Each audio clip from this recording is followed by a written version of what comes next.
नमस्कार प्रणाम, हम हैं उत्तम शर्मा और रौरा देख रहा बानी अंबिका रिकॉर्डिंग स्टूडियो कुचायकोट के माध्यम से एगो फिर नया वीडियो। और ये वीडियो में एगो हमें ऐसा चीज़ लेके आयल बनी कि रौआ लोग इनके बहुत अच्छा लगी। जे कि फर्स्ट टाइम गौले बा सूरज सुरीला जी फर्स्ट टाइम अपने लाइव के स्टूडियो में आके गाना गौले बनी और बहुत अच्छा गाना गौले बनी। रवो सुनब तो रवो ना लगे कि यहाँ के पहली बेर गौले बनी। बड़ी सुंदर आवाज़ बाटे। और हमारा बगल में बैठल बनी दिव्या चौहान जी। दिव्या चौहान जी भी बहुत सुंदर कलाकार बनी और यहाँ के वीडियो वालों के बीच हम भेजत रहब।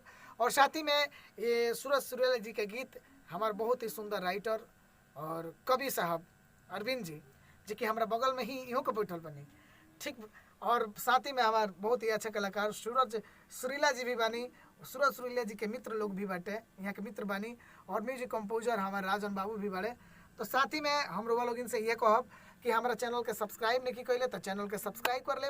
सीधे हम बात करावल चाहतनी सूरज सुरीला जी से। सूरज सुरीला जी रौरा कैसा लागल अंबिका रिकॉर्डिंग? नमस्कार प्रणाम। हम अंबिका स्टूडियो में उत्तम भैया के पास आयल बानी। यहाँ के हम फर्स्ट बार गौले बानी और एकदम सीखा गवाओ तनी। मैंने ऐसा नहीं ख्याल लागत कि हम पहला बार गावा तनी।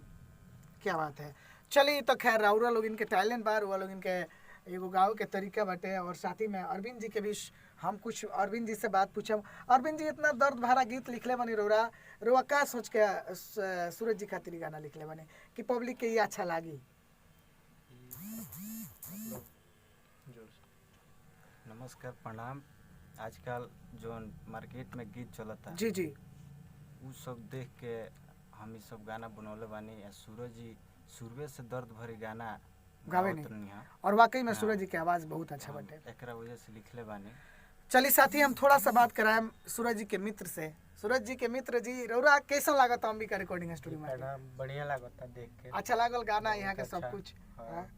चलिए और हमारे भाई हमारे बाबू राजन जी भी बानी और दिव्या चौहान जी से भी चाहब कि दो शब्द दिव्या चौहान जी भी कुछ कहीं हमारा स्टूडियो के बारे में। नमस्कार प्रणाम।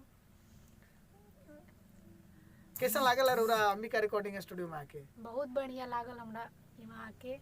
चलिए देखिए अगर वो भी नया कलाकार बनी, अगर अपन गाना रिकॉर्डिंग कराओ चाहतनी तो हमारा दिल गए नंबर पर कॉल कर सकतनी। चलिए पूरा वीडियो के साथ बोला रही हम दिखाओ तनी कि सूरज सुरीला जी स्टूडियो में केल हा गावेनी। सूरज जी रुआ केबिन में जाई और अपना गाना के हमारा श्रोता तक पहुँचाई। चलिए